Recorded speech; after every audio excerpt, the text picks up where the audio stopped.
Welcome back to my channel. This time on another video on assessment of left ventricular diastolic function by echocardiography with special reference to assessment in atrial fibrillation. When we think of echocardiographic evidence of left ventricular diastolic dysfunction, we often think of the mitral velocity E by A reversal. That's commonly done, and most of us do only that for assessment of left ventricular diastolic function. And you know that it is not that specific, and many of the elderly individuals have evidence of left ventricular diastolic dysfunction by echo. So this is not all. You have to delve a little more in depth into various parameters which can be used to assess left ventricular diastolic dysfunction, especially in atrial fibrillation where E by A reversal cannot be assessed. There is no A wave in atrial fibrillation. That is what we are going to see in this video. Though there are several parameters for evaluation of left ventricular diastolic function by echocardiography, the most commonly used are the pulse Doppler mitral E by A ratio and tissue Doppler mitral E by E prime ratio. Some of the other useful parameters are mitral E velocity deceleration time, changes in mitral inflow with Valsalva maneuver, mitral L velocity, isovolumic relaxation time, left atrial maximum volume index, pulmonary vein systolic bar diastolic velocity ratio, mitral color M mode Vp, and E by Vp ratio.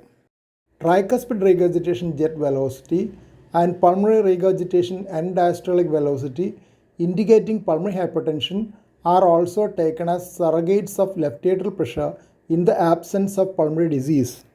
Doppler interrogation of mitral valve is usually done from the apex through the apical four-chamber view. The transducer is placed directly over the apex beat and the echo beam is directed upwards. A good four-chamber view of the heart is obtained, showing all four chambers and both atrioventricular valves. The Doppler cursor is then aligned along the long axis of the left ventricle, passing through the mitral valve. The Doppler sample volume is placed just distal to the mitral valve so that it picks up the flow in the left ventricular inflow. The initial portion of the mitral diastolic flow is called the E wave, early diastolic, and the final portion which occurs during atrial systole is called the A wave. Normally, most of the left ventricular filling occurs during early diastole and the E wave is taller than the A wave. When the ventricular relaxation is impaired in diastolic dysfunction, the atrial contribution to ventricular filling progressively increases and the A wave height increases so that there is equalization of the E and A waves. As the severity of diastolic dysfunction increases, A wave becomes taller than E wave. This phase is known as E by A reversal. Still further, the E wave becomes taller due to elevated left atrial pressure, mimicking the restrictive filling pattern. This is a type of pseudo-normalization of the mitral flow pattern. The upper half of the image shows the apical four-chamber view of the heart. The Doppler cursor and the sample volume are seen along midline of the left ventricle. The lower half of the image shows the Doppler flow pattern across the mitral valve.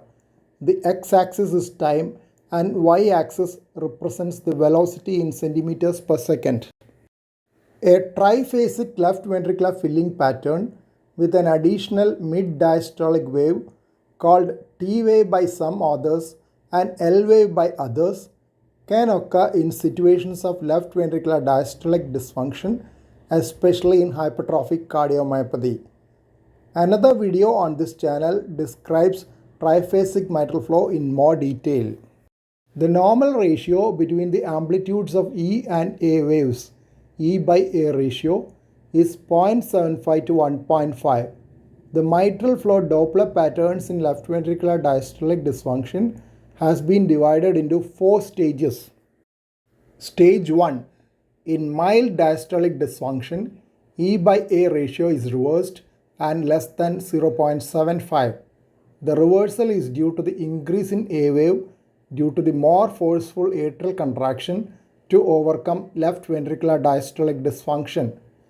The deceleration time of the early diastolic filling or DT is normally less than 220 milliseconds. DT is prolonged in diastolic dysfunction.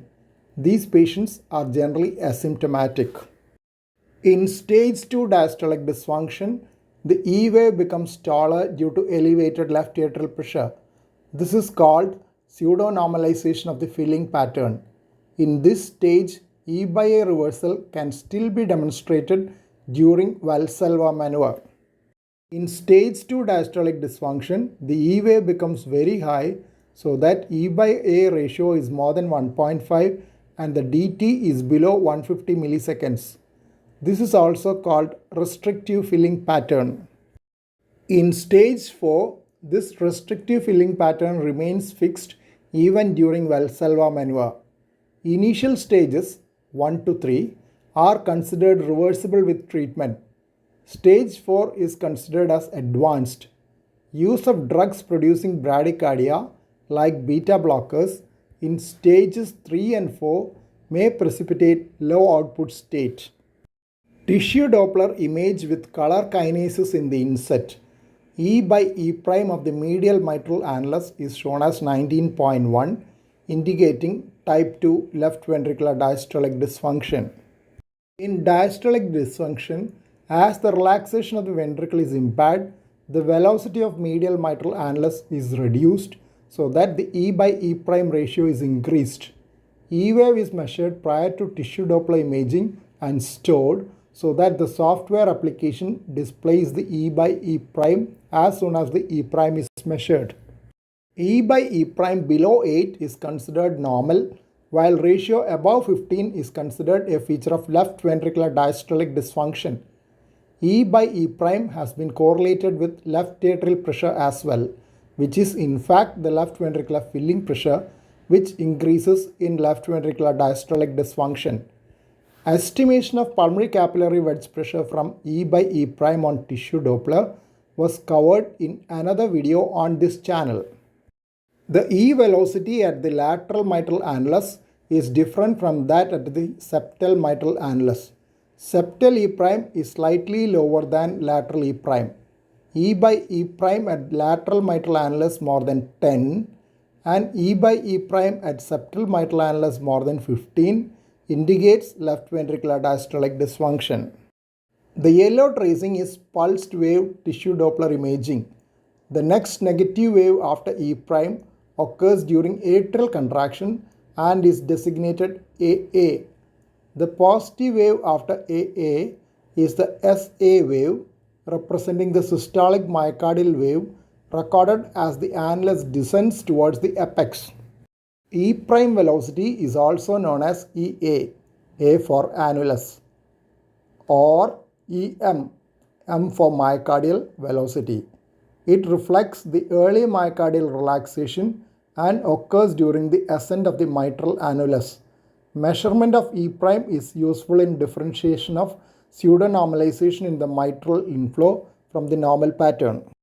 There are also limitations for E by E prime in the assessment of LV diastolic dysfunction. One situation is decompensated advanced systolic heart failure with large left ventricle. Broad QRS with abnormal septal motion, significant mitral regurgitation, and presence of cardiac resynchronization therapy are all confounding factors. Usually, LV diastolic dysfunction assessment by echo relies on mitral inflow velocity measurement with demonstration of E by A reversal as an evidence of diastolic dysfunction. In atrial fibrillation, the absence of atrial contraction and the A wave makes this assessment impossible. Moreover, the variation in the cardiac cycle also causes beat-to-beat changes in ventricular relaxation. Echo parameters useful in the presence of AF include mitral E wave dt and E by E prime, color mode derived VP, early diastolic flow propagation velocity, and E by VP, peak pulmonary vein diastolic flow velocity, pulmonary vein diastolic wave dt, peak acceleration of the mitral E wave, IVRT, and ratio of IVRT to the time between onsets of E and E prime waves. Flow propagation velocity Vp on color M mode is measured as the slope of the first color aliasing velocity from the mitral annulus in early diastole to 4 cm distally into the left ventricular cavity. A dual Doppler technique has been described for simultaneous measurement of E and E prime so that the ratio E by E prime can be calculated in the same beat itself.